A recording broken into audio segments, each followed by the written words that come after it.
ചൂടുകാലം കഴിഞ്ഞ് മഴക്കാലം തുടങ്ങിയതോടുകൂടി എലിശല്യം, ഈച്ചശല്യം, പല്ലി, പാറ്റ, പാമ്പ് ഇതിൻ്റെയൊക്കെ ശല്യം കൂടിയിട്ടുണ്ട്. അപ്പോൾ ഇവയൊക്കെ തുരുത്തി ഓടിക്കാൻ പറ്റിയ കിടിലൻ ടിപ്പായിട്ടാണ് വന്നിരിക്കുന്നത്. നമുക്കൊരു പാൽ കവർ മാത്രം മതി. അപ്പം ഈ യൂസ്ഫുൾ ആയിട്ടുള്ള കിച്ചൺ ടിപ്പായിട്ടാണ് വന്നിരിക്കുന്നത്. അപ്പോൾ എല്ലാവർക്കും welcome back to tasty curry. ഈ ചാനൽ ആദ്യമായിട്ട് കാണുന്നവരാണെങ്കിൽ സബ്സ്ക്രൈബ് ഓൾ ഓപ്ഷൻ തന്നെ ചെയ്ത് വെക്കാൻ ഓർമ്മിപ്പിക്കുന്നു. എങ്കിൽ മാത്രമേ പിന്നീടുള്ള വീഡിയോയുടെ ഒക്കെ നോട്ടിഫിക്കേഷൻ കിട്ടുള്ളൂ. അതുപോലെ വീഡിയോ യൂസ്ഫുൾ ആണെങ്കിൽ ലൈക്ക് ചെയ്ത് ഹൈപ്പ് ചെയ്ത് സപ്പോർട്ട് ചെയ്യാനൊന്നും മറന്നു പോകരുതേ. ആദ്യത്തെ ടിപ്പ്, ഇപ്പം ഞാനിവിടെ കുന്തിരിക്കത്തിൻ്റെ സാമ്പ്രാണി തിരിയാണ് എടുത്തിരിക്കുന്നത്. അപ്പോൾ ആ സാമ്പ്രാണി തിരിയെന്ന് ആ സാമ്പ്രാണിയുടെ കട്ടയെല്ലാം ഒന്ന് ഇളക്കി അതൊന്ന് ഇട്ട് കൊടുക്കുന്നുണ്ട്. ആ പാത്രത്തിലോട്ട് ഇതുപോലെ ഒന്ന് ഇളക്കി ഇട്ട് കൊടുക്കാം. പെട്ടെന്ന് തന്നെ അത് ഇളകി എല്ലാം വരും. ഇപ്പോൾ എല്ലാം ഇളക്കിയിട്ട് കൊടുത്തിട്ടുണ്ട്. അപ്പോൾ ഇനി അതിലോട്ട് കുറച്ച് വെള്ളം ഒഴിച്ച് കൊടുക്കുന്നുണ്ട്. എന്നിട്ട് നമുക്ക് ഗ്യാസിലോട്ട് വെക്കാം. ഇപ്പോൾ ഇത് ഗ്യാസിലോട്ട് വെച്ചിട്ട് ഗ്യാസ് ഓണാക്കിയിട്ടുണ്ട്. എന്നിട്ട് ഒന്ന് അടച്ചു കൊടുക്കുന്നുണ്ട്. അതൊന്ന് തിളച്ച് വരണം. ഇടയ്ക്കൊന്ന് സ്പൂൺ ഉപയോഗിച്ചൊന്ന് ഇളക്കിയിട്ട് കൊടുക്കാം.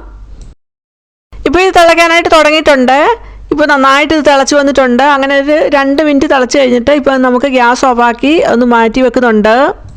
അങ്ങനെ അത് മാറ്റി വെച്ചിട്ട് അതിലോട്ട് ഒരു കർപ്പൂരമാണ് പൊടിച്ച് ചേർക്കുന്നത്. അത് കഴിഞ്ഞിട്ട് അതിലോട്ട് ഒരു ടേബിൾ സ്പൂൺ വരത്തക്ക രീതിയിൽ വിനീഗർ ഒഴിച്ച് കൊടുക്കുന്നുണ്ട്.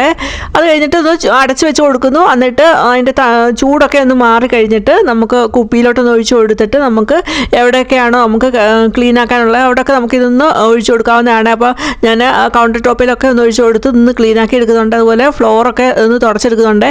നല്ലൊരു സൊല്യൂഷനാണ്, നല്ലൊരു ക്ലീനിങ് സൊല്യൂഷനാണ്. അതുപോലെ ഈച്ച, പല്ലി, പാറ്റ ഒക്കെ അകറ്റി നിർത്താനായിട്ട് പറ്റി നല്ല സിമ്പിളായിട്ട് നമുക്ക് ഉണ്ടാക്കാൻ പറ്റിയ നല്ലൊരു സൊല്യൂഷനാണിത്. നല്ലൊരു ക്ലീനിങ് സൊല്യൂഷനാണിത്. ഇതിനകത്ത് നമ്മൾ ചേർത്തിരിക്കുന്നത് സാമ്പ്രാണി, അതുപോലെ തന്നെ കർപ്പൂരം, അതുപോലെ വിനീഗറൊക്കെ ചേർത്തിട്ടുണ്ട്. അപ്പോൾ അതിൻ്റെയൊക്കെ നല്ല സ്മെല്ലാണെങ്കിലും നമുക്ക് കുറേ നേരം ഇതിൻ്റെ സ്മെല്ല് നിൽക്കുന്നതാണ്. അതുപോലെ ആ സ്മെല്ലുള്ളത് കാരണം തന്നെ ഈച്ചയും പല്ലി, പാറ്റയൊക്കെ ഇത് അകറ്റി നിർത്തുന്നതാണ്. അപ്പോൾ നല്ലൊരു സൊല്യൂഷനാണ്. അപ്പോൾ നിങ്ങൾ ഇത് ഉണ്ടാക്കി നോക്കിയിട്ട് നിങ്ങളുടെ അഭിപ്രായം പറയാനും മറന്നു പോകരുതേ. ഇപ്പോൾ മഴക്കാലം തുടങ്ങിയതോടുകൂടി ഈ ചക്കയും മാങ്ങയൊക്കെ നിലത്ത് വീണ് കിടന്നിട്ട് ഈച്ചയൊക്കെ ശല്യമായിരിക്കും. അപ്പോൾ ആ ഈച്ചയൊക്കെ അകറ്റി നിർത്താനായിട്ട് പറ്റിയ നല്ലൊരു ക്ലീനിങ് സൊല്യൂഷൻ തന്നെയാണിത്. അടുത്ത രണ്ടാമത്തെ ടിപ്പ്, അതിന് വേണ്ടിയിട്ട് ഇവിടെ എടുത്തിരിക്കുന്നത് ഒരു പഴയ ബനീനാണ്. ഇതുപോലെ കുട്ടികളുടെ ബനീനൊക്കെ നമ്മൾ ചെറുതാവുന്ന സമയത്ത് നമുക്ക് ഉപയോഗിക്കാൻ പറ്റത്തില്ല. അപ്പോൾ ആ സമയത്ത് നമ്മൾ അത് എടുത്ത് കളയായിരിക്കും. അല്ലെ ചിലപ്പോൾ നമ്മൾ തറയൊക്കെ തുടയ്ക്കാനായിട്ട് എടുക്കുമായിരിക്കും. പക്ഷേ അതിനെക്കാട്ട് വളരെ യൂസ്ഫുൾ ആയിട്ടൊരു ടിപ്പാണ് ഇവിടെ കാണിക്കാൻ പോകുന്നത്. അതെന്താണെന്ന് നോക്കാം. അപ്പോൾ എടുത്തിരിക്കുന്ന ബനിയനെ ഇൻസൈഡ് ഔട്ടാക്കി ഞാനിപ്പോൾ എടുത്തിട്ടുണ്ട്. അങ്ങനെ ചെയ്യണമെന്നില്ല, ഞാനിപ്പോൾ ജസ്റ്റ് ഒന്ന് എടുത്ത് നോക്കിയെന്നേ ഉള്ളൂ. അങ്ങനെ ഇത് നല്ല രീതിയിൽ ഒന്ന് നിവർത്തി ഒന്ന് ഇട്ടിട്ട് ഇനി നമുക്ക് അതിനെ ഒന്ന് നേരെ ഹാഫാക്കി ഒന്ന് മടക്കിയെടുക്കണം. അപ്പോൾ നന്നായിട്ട് എല്ലാം ഒന്ന് നിവർത്തി ഒന്ന് ചുളുവൊന്നും ഇല്ലാതെ എല്ലാം നിവർത്തി ഒന്ന് ഇട്ട് കൊടുക്കുന്നുണ്ട്. അങ്ങനെ ഇട്ട് കൊടുത്തിട്ട് നമുക്ക് ആ കൈയുടെ ഭാഗവും ഇവിടെ കാണിക്കുന്ന പോലെ ആണ് എടുക്കേണ്ടത്. അപ്പോൾ ആ കൈയുടെ ഭാഗവും ആ കഴുത്തിൻ്റെ ഭാഗവും ഒന്ന് മാർക്ക് ചെയ്ത് വെക്കാം. പെൻസിൽ ഉപയോഗിച്ചോ പേന ഉപയോഗിച്ചോ അത് മാർക്ക് ചെയ്ത് വെക്കാം. ഞാൻ ജസ്റ്റ് ഒന്ന് കാണിക്കുന്നുണ്ട്. അപ്പോൾ അങ്ങനെ മാർക്ക് ചെയ്ത് വെച്ചിട്ട് ആ മാർക്ക് ചെയ്ത ഭാഗത്തൂടെ നമുക്കൊരു സിസേഴ്സ് ഉപയോഗിച്ചിട്ട് ഒന്ന് നമുക്കൊന്ന് അതൊന്ന് മുറിച്ച് മാറ്റാം. ആ പാട്ട് നമുക്ക് വേണ്ടാത്തതാണ്, അതുകൊണ്ട് ഒന്ന് മുറിച്ച് മാറ്റുന്നുണ്ടേ. ഇപ്പോൾ ആ കഴുത്തിൻ്റെ ഭാഗം ഒന്ന് മുറിച്ച് ഇതുപോലെ ഒന്ന് മാറ്റി എടുക്കാം. ഇതുപോലെ യൂസ്ഫുൾ ആയിട്ടുള്ള ഒരുപാട് ടിപ്സും റെസിപ്പീസ് ഹെയർ ഓയിലൊക്കെ അപ്ലോഡ് ആക്കിയിട്ടുണ്ടാക്കും. നിങ്ങൾക്ക് കയറി കാണാവുന്നതാണ്. ഒരുപാട് യൂസ്ഫുൾ ആയിട്ടുള്ള ടിപ്സൊക്കെയാണ്.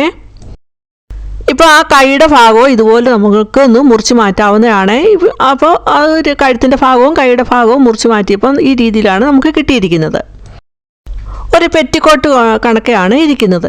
ഇനി ആ എടുത്തിരിക്കുന്ന ആ ടീഷർട്ടിൻ്റെ ആ ഏറ്റവും താഴ്ഭാഗത്തുള്ള കട്ടിയായിട്ടുള്ള ഭാഗം ഇവിടെ കാണിക്കുന്ന പോലെ ആ ഭാഗത്തോടെ ഒന്ന് കട്ട് ചെയ്ത് കളയുന്നുണ്ട്.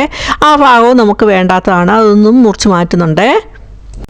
അപ്പോൾ അടുത്തൊരു ടിപ്പെന്ന് പറഞ്ഞാൽ നമ്മൾ കത്രിയൊക്കെ ഉപയോഗിക്കുന്ന സമയത്ത് അതിന് മൂർച്ചയൊന്നും ഇല്ലെന്ന് തോന്നുവാണെങ്കിൽ നമുക്ക് ഇതുപോലെ ഒഴിഞ്ഞ കാലിയായിട്ടുള്ള മെഡിസിൻ സ്ട്രിപ്പിൻ്റെ ആ കട്ടിയായിട്ടുള്ള അലുമിനിയം ഫോയിൽ കട്ടിയായിട്ടിരിക്കുന്ന അലുമിനിയം ഫോയിൽ പോലുള്ള ആ പാട്ട് ഞാനിവിടെ എടുത്ത് ഒന്ന് സിസേഴ്സ് കൊണ്ടൊന്ന് കട്ട് ചെയ്താൽ മതി. നല്ല മൂർച്ച കിട്ടുന്നതായിരിക്കും. നമുക്കത് നല്ലതായിട്ട് തന്നെ ഫീൽ ചെയ്യും, നല്ലതായിട്ട് തന്നെ മൂർച്ച കിട്ടുന്നതായിരിക്കും. അപ്പോൾ ഞാനത് അങ്ങനെ വെട്ടിയിട്ട് ആ തുണിയൊന്ന് മുറിച്ച് മാറ്റുന്നുണ്ട്. ആ പാട്ടൊന്ന് മുറിച്ച് മാറ്റിയിട്ട് പിന്നെ ആണെങ്കിൽ ആ വെട്ടി മാറ്റിയ ഭാഗത്ത് നിന്ന് ഇവിടെ കാണിക്കുന്ന പോലെ ഒരു പേന ഉപയോഗിച്ച് ഒന്ന് വരച്ച് കൊടുക്കുന്നുണ്ട്, ഒന്ന് മാർക്ക് ചെയ്ത് കൊടുക്കുന്നുണ്ട്.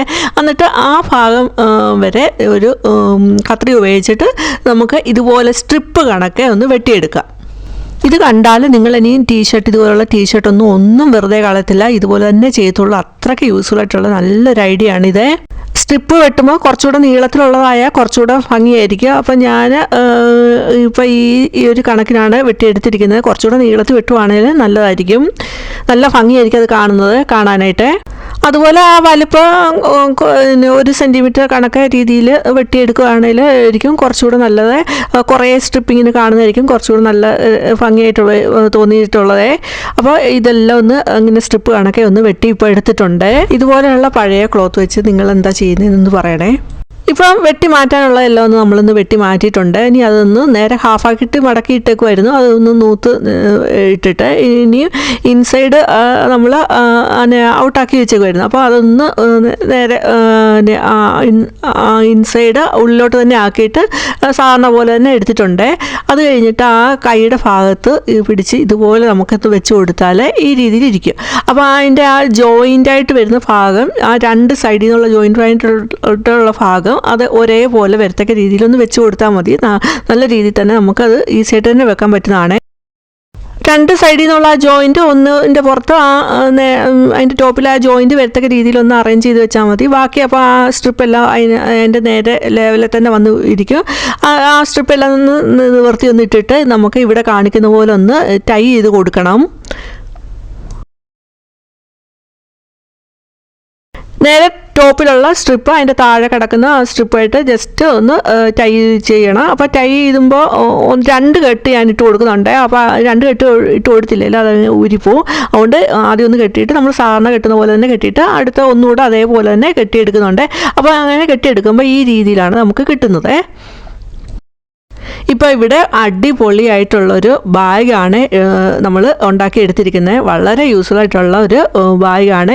ഇതിനകത്ത് എത്ര സാധനം വേണേലും കൊള്ളുകയും ചെയ്യും. നമുക്ക് എത്ര വെയിറ്റ് വേണേലും ഇതിനകത്ത് നമുക്ക് വെക്കുകയും ചെയ്യാം. നല്ല ഈസി ആയിട്ട് തന്നെ നമുക്ക് ക്യാരി ചെയ്ത് കൊണ്ടുപോകാൻ പറ്റിയ നല്ല ഇതാണ്. നമുക്ക് സാധനം മേടിക്കുന്നതിനാണേലും അല്ലെങ്കിൽ വീട്ടിൽ എന്തെങ്കിലും സാധനം ഇട്ട് വെക്കുന്നതിനാണേലും ഒക്കെ നമുക്ക് ഉപയോഗിക്കാൻ പറ്റിയതാണ്. അതുപോലെ കൊച്ചു കുട്ടികൾക്ക് അവരുടെ ബുക്കൊക്കെ കൊണ്ടുപോയി ഇപ്പോൾ ചെറിയ 2-3 ബുക്ക് ഇപ്പോൾ ക്ലാസ്സിലൊക്കെ കൊണ്ടുപോകണം, അങ്ങനെ 2-3 ബുക്കേ ഉള്ളൂ എങ്കിൽ ആ രീതിയിൽ കൊണ്ടുപോകാനാണെങ്കിലും പറ്റിയ നല്ല ഒരു ബാഗായിട്ട് നമുക്ക് ഇങ്ങനെ ഉണ്ടാക്കിയെടുത്താലും ഉപയോഗിക്കാവുന്നതാണ്. വളരെ ഈസി ആയിട്ട് നമുക്ക് കൊണ്ടു നടക്കാൻ പറ്റിയ നല്ല എത്ര സാധനം വേണമെങ്കിലും നമുക്ക് ഇതിനകത്ത് ഇടുകയും കൊള്ളുകയും ചെയ്യും. അങ്ങനെ കൊണ്ടു നടക്കാൻ പറ്റിയ നല്ലൊരു ബാഗാണ്. ഇനി നിങ്ങൾ കുട്ടികളുടെ ബനിയനൊക്കെ എടുത്ത് കളയത്തില്ല, നിലം തുടയ്ക്കാൻ പോലും ഉപയോഗിക്കത്തില്ല, ഇതുപോലെ ഉണ്ടാക്കി നോക്കത്തേ ഉള്ളൂ. അത്രയ്ക്ക് യൂസ്ഫുൾ ആയിട്ടുള്ള നല്ലൊരു ടിപ്പാണ്. അപ്പോൾ ഞാനത് ഇതിനകത്ത് ഓരോ സാധനങ്ങളൊക്കെ ഇട്ട് കാണിക്കുന്നുണ്ട്, ബുക്കൊക്കെ വെച്ചൊക്കെ കാണിക്കുന്നുണ്ട്. നല്ലൊരു യൂസ്ഫുൾ ആയിട്ടുള്ള ഒരു ടിപ്പ് തന്നെയാണ്. ഇപ്പോൾ ഇത് കുട്ടികളുടെ ചെറുതായ ബനിയൻ വെച്ച് ഉണ്ടാക്കിയതാണ്. അപ്പോൾ നമുക്ക് സാധാരണ നല്ല മെറ്റീരിയൽ വെച്ചിട്ടാണെങ്കിലും ഈ രീതിയിൽ നമുക്ക് ബാഗ് ഉണ്ടാക്കാവുന്നതാണ്. നമുക്ക് സാധനങ്ങളൊക്കെ മേടിച്ചുകൊണ്ട് വരാൻ വേണ്ടിയിട്ട് ഈ രീതിയിൽ ഉണ്ടാക്കിയെടുക്കാവുന്നതാണ്. വളരെ ഈസി ആയിട്ട് നമുക്ക് കൊണ്ടു നടക്കുകയൊക്കെ ചെയ്യാം. ഇതുപോലൊരു ബാഗ് നമ്മൾ ഉണ്ടാക്കിയെടുക്കുകയാണെങ്കിൽ നമുക്ക് എപ്പോഴും ഈ പ്ലാസ്റ്റിക് ഉപയോഗിക്കുന്നത് ഒഴിവാക്കാനും പറ്റും. അടുത്ത 3ാമത്തെ ടിപ്പ്, അതിന് വേണ്ടിയിട്ട് എടുത്തിരിക്കുന്ന ഒഴിഞ്ഞ പാൽ കവറാണ്. നമ്മൾ ദിവസവും പാൽ മേടിക്കാറുണ്ട്. അപ്പോൾ ആ പാൽ കവറൊക്കെ നമ്മൾ വെറുതെ ഇതുപോലെ വലിച്ചെറിയൊക്കെ ആയിരിക്കും ചെയ്യുന്നത്. പക്ഷേ ഈ ഒരു ടിപ്പ് ചെയ്ത് നോക്കുക, വളരെ യൂസ്ഫുൾ ആയിട്ടുള്ളൊരു ടിപ്പ് തന്നെയാണ്. അപ്പോൾ എടുത്തിരിക്കുന്ന പാൽ കവർ ഞാൻ ചെറുതായിട്ടൊന്ന് വെട്ടിയെടുക്കുന്നുണ്ട്. ഈ രീതിയിൽ നമുക്കൊന്ന് വെട്ടിയെടുക്കാം. കുറച്ച് മതിയാവും, ഒത്തിരിയൊന്നും വേണ്ട. അപ്പോൾ വളരെ യൂസ്ഫുൾ ആയിട്ടുള്ളൊരു ടിപ്പ് തന്നെയാണ്. ഇപ്പോൾ ഇവിടെ ഇത്രയാണ് വെട്ടിയെടുത്തിരിക്കുന്നത്. നമ്മുടെ ആവശ്യത്തിനനുസരിച്ച് നമുക്ക് കൂടുതൽ വെട്ടിയെടുക്കാവുന്നതാണ്. പിന്നീട് ഒരു പാത്രത്തിലോട്ട് കുറച്ച് 1 ടേബിൾ സ്പൂണ് മൈദയാണ് എടുത്തിരിക്കുന്നത്. പിന്നീട് അതിലോട്ട് ചേർത്ത് കൊടുക്കുന്നത് മൂവാണ്. അപ്പോൾ ആ മൂവിൻ്റെ ക്രീം 1 ടേബിൾ സ്പൂൺ വരത്തക്ക രീതിയിൽ അതിലോട്ട് ഇട്ട് കൊടുത്തിട്ട് നമുക്ക് അതിലോട്ട് ഒരു 1/2 ടീസ്പൂൺ വരത്തക്ക രീതിയിൽ ഉപ്പൂടെ ചേർത്ത് കൊടുത്തിട്ട് നന്നായിട്ടൊന്ന് 1 സ്പൂൺ ഉപയോഗിച്ച് മിക്സ് ചെയ്തെടുക്കാവുന്നതാണ്. ഇപ്പോൾ ഞാനിവിടെ മൂവാണ് ചേർത്ത് കൊടുത്തത്. അപ്പോൾ അതിന് പകരം നമുക്ക് വിക്സ് ആണെങ്കിലും നമുക്ക് ചേർത്ത് കൊടുക്കാവുന്നതാണ്. ഇപ്പോൾ എല്ലാവരും നന്നായിട്ടൊന്ന് മിക്സ് ചെയ്ത് ഈ രീതിയിലൊന്ന് കുഴച്ചെടുത്തിട്ടുണ്ട്. ഇപ്പോൾ കൈകൊണ്ട് നന്നായിട്ടൊന്ന് കുഴച്ചെടുക്കുന്നുണ്ട്. അപ്പോൾ നമ്മൾ കൈകൊണ്ട് ഉപയോഗിക്കുന്ന സമയത്ത് നമുക്ക് ഗ്ലൗസ് ഒക്കെ ഉപയോഗിക്കാവുന്നതാണ്. അപ്പോൾ ഞാനങ്ങനെ നന്നായിട്ട് കുഴച്ചെടുത്ത് അത് 2 പീസാക്കി ഒന്ന് മാറ്റുന്നുണ്ട്. എന്നിട്ട് അതിൽ നിന്ന് 1 പീസ് എടുത്തിട്ട് അതൊന്നുകൂടെ ഒന്ന് ഉരുട്ടിയെടുത്തിട്ട് 2ആയിട്ട് എടുക്കുന്നുണ്ട്. അങ്ങനെ 2ആയിട്ട് എടുത്തിട്ട് നമ്മൾ നേരത്തെ വെട്ടിവെച്ച ആ പ്ലാസ്റ്റിക് കവർ ഇതിൻ്റെ ഉള്ളിലോട്ടാക്കിയിട്ട് നമുക്ക് ഒന്ന് ഉരുളയാക്കി എടുക്കാം. ഇവിടെ കാണിക്കുന്ന പോലെ തന്നെ നമുക്ക് ഉരുളയാക്കി എടുക്കാവുന്നതാണ്. അതേപോലെ മറ്റേ ഉരുളയ്ക്കകത്തും ഇതുപോലെ ഒന്ന് പരത്തിയെടുത്തിട്ട് നമ്മൾ വെട്ടി വെച്ചിരിക്കുന്ന ആ കവറിൻ്റെ പാട്ട് അതുപോലോട്ട് ഒന്ന് ചേർത്ത് കൊടുത്തിട്ട് നമുക്ക് ഇതുപോലെ ഒന്ന് ഉരുളയാക്കി ഇങ്ങനെ എടുക്കാവുന്നതാണ്. ഇതെന്തിനാന്ന് വെച്ചാൽ എലി ഓടിക്കാൻ പറ്റിയ കിടിലൻ ഒരു ഐഡിയ ആണ്. അപ്പോൾ ഇത് നമ്മൾ ഇങ്ങനെ എടുത്തിട്ടുണ്ട്. അപ്പോൾ നമ്മൾ ഇതിനകത്ത് ചേർത്ത് കൊടുത്ത് മൈദ എലി ആകർഷിക്കുക. പിന്നെ എലി ആകർഷിക്കാനായിട്ട് ശകലം വെളിച്ചെണ്ണയോടെ ഒഴിച്ചു കൊടുക്കുന്നുണ്ട്. 1-2 ടേബിൾ സ്പൂൺ വെളിച്ചെണ്ണ ഒഴിച്ച് കൊടുത്തിട്ട് അതിലൊന്ന് ഉരുട്ടിയെടുക്കുന്നുണ്ട്. അല്ലെങ്കിൽ നമുക്ക് ഇതിനകത്ത് ശർക്കര ചീകിയിട്ട് കൊടുക്കാം. എന്നിട്ട് അതൊന്ന് ഉരുട്ടി എടുത്താൽ മതി. അല്ലെങ്കിൽ ശർക്കര പാനിയാണെങ്കിലും ചേർത്ത് കൊടുക്കാവുന്നതാണ്. നെയ്യാണെങ്കിലും ചേർത്ത് കൊടുക്കാം. അങ്ങനെ ചേർത്ത് കൊടുത്തിട്ട് നന്നായിട്ടൊന്ന് ഉരുളയാക്കി എടുത്തിട്ട് നമുക്ക് എവിടെയാണോ എലിശല്യമൊക്കെ ഉള്ളത് അവിടെ കൊണ്ടുവെക്കാവുന്നതാണ്. അപ്പോൾ ചെടിയുടെ ചുവട്ടിലോ ഗാർഡനിലൊക്കെ നമുക്ക് എലിശല്യമൊക്കെ ആയിരിക്കും. അപ്പോൾ അവിടെയൊക്കെ നമുക്ക് ഇതുപോലെ കൊണ്ടുവെക്കാവുന്നതാണ്. പിന്നെ രണ്ടാമത്തെ ഉരുള നമ്മൾ മാറ്റി വെച്ചല്ലോ ആദ്യം. അപ്പോൾ അതിന് വേണ്ടിയിട്ട് ഇപ്പോൾ ഒരു ഉരുളക്കിഴങ്ങ് എടുത്തിട്ടുണ്ട്. നമുക്ക് മുളച്ച് വന്ന ഉരുളക്കിഴങ്ങാണെങ്കിലും ഒക്കെ എടുക്കാവുന്നതാണ്. അങ്ങോട്ട് ആ ഉരുളക്കിഴങ്ങ് ഒന്ന് രണ്ടാക്കി എടുത്തിട്ട് അതിൻ്റെ ഉള്ളിലെ പാട്ട് ഇതുപോലെ ഒരു സ്പൂൺ ഉപയോഗിച്ചൊന്ന് ചിരണ്ടി ഇതുപോലെ ഒന്ന് എടുക്കുന്നുണ്ട്. അപ്പോൾ അവിടെ ഒരു കുഴി പോലെ വരും. എന്നിട്ട് അതൊന്ന് മാറ്റി വെക്കുന്നുണ്ട്. അതുപോലെ അടുത്ത ഉരുളക്കിഴങ്ങ് കൂടെ എടുത്തിട്ട് നമുക്ക് ഇതേപോലെ ഒന്ന് സ്പൂൺ ഉപയോഗിച്ച് ചിരണ്ടി എടുത്തിട്ട് നമുക്ക് അവിടെ ഒരു കുഴി പോലെ ഉണ്ടാക്കിയെടുക്കാം. ഉരുളക്കിഴങ്ങിൻ്റെ ഉള്ളിലെ പാട്ടൊക്കെ നമ്മൾ ചിരണ്ടി മാറ്റി വെച്ചല്ലോ. അപ്പോൾ അത് കളയരുത്. നമുക്ക് അത് എടുത്തിട്ട് വലിയ വലിയ പീസൊക്കെ എടുത്തിട്ട് ചെറിയ ചെറിയ പീസാക്കി ഇതുപോലെ ഒന്ന് എടുക്കാവുന്നതാണ്. അത് നമുക്കിവിടെ വേണം. അപ്പോൾ ചെറിയ ചെറിയ പീസാക്കി എടുക്കുന്നുണ്ട്. പിന്നെ കവർ വെട്ടിയത് കുറച്ചേ ഉള്ളൂ. അപ്പോൾ അതുകൊണ്ട് കവറിൻ്റെ ബാക്കിയുള്ളത് കൂടെ ഇതുപോലെ ഒന്ന് ചെറിയ ചെറിയ പീസാക്കി ഒന്ന് കട്ടാക്കി എടുക്കുന്നുണ്ട്. ഇപ്പോൾ ഇവിടെ കവറും വെട്ടിയെടുത്തു. പിന്നെ നമ്മൾ നേരത്തെ ഉരുളയാക്കി മാറ്റി വെച്ച ആ മൈദ മൂവിൻ്റെ ആ മിക്സ് കൂടെ എടുത്തിട്ടുണ്ട്. എന്നിട്ട് ഇതെല്ലാം കൂടെ ഒന്ന് മിക്സ് ചെയ്തെടുക്കുന്നുണ്ട്. ഇവിടെ കാണിക്കുന്ന പോലെ തന്നെ ഉരുളക്കിഴങ്ങും ആ കവറും ആ മൈദ മിക്സ് കൂടെ എല്ലാം കൂടെ ഒന്ന് മിക്സ് ചെയ്ത് ഇതേപോലെ ഒന്ന് എടുക്കാവുന്നതാണ്. അങ്ങനെ നന്നായിട്ടൊന്ന് മിക്സ് ചെയ്തെടുത്തിട്ട് നമ്മൾ ആ ഉരുളക്കിഴങ്ങിൻ്റെ ഉള്ളിൽ ഹോളാക്കി വെച്ചല്ലോ ആ പാട്ടിലോട്ട് നമുക്ക് ഇത് വീണ്ടും തിരിച്ച് ഇതൊന്ന് ഫില്ല് ചെയ്യണം. അപ്പോൾ ഇവിടെ നിന്ന് ഓരോ ഉരുളക്കിഴങ്ങ് എടുത്തിട്ട് അതിലോട്ടൊന്ന് ഫില്ല് ചെയ്ത് ഇതുപോലെ ഒന്ന് എടുക്കാവുന്നതാണ്. ഉരുളക്കിഴങ്ങൊക്കെ എലികൾക്കൊക്കെ ഭയങ്കര ഇഷ്ടമുള്ള ഒന്നാണ്. പക്ഷേ കുറച്ചുകൂടെ ഇതിന് എലിയൊക്കെ ആകർഷിക്കാനായിട്ട് അതിലോട്ട് ശർക്കരയും കൂടെ ഒന്ന് പൊടിച്ച് ചേർത്ത് കൊടുക്കുന്നുണ്ട്. ആ ടോപ്പിലൊന്ന് ഇതുപോലൊന്ന് വെച്ച് കൊടുത്താൽ മതി. അങ്ങനെ ഒന്ന് വെച്ച് കൊടുത്തിട്ട് നമുക്ക് എലിശല്യം ഉള്ള എവിടെയാണോ അവിടെ കൊണ്ടുവെക്കാവുന്നതാണ്. അപ്പോൾ ഇങ്ങനെയൊക്കെ വെക്കുന്ന സമയത്ത് നമ്മൾ വീട്ടിലെ കൊച്ചു കുട്ടികളും അതുപോലെ തന്നെ വളർത്തു മൃഗങ്ങളൊക്കെ എടുക്കാതിരിക്കാനായിട്ട് പ്രത്യേകം ശ്രദ്ധിക്കണം. എന്നിട്ട് എലിശല്യമുള്ള എവിടെയാണോ നമുക്ക് കൊണ്ടുവെക്കാം. അവിടെയൊക്കെ എലിയുടെ വന്നു പോകുന്ന വരവൊക്കെ നമുക്ക് അറിയാം. അതിൻ്റെ പാടൊക്കെ വന്ന് കിടപ്പുണ്ടാവും. അപ്പോൾ അവിടെയൊക്കെ കൊണ്ടുവെക്കാവുന്നതാണ്.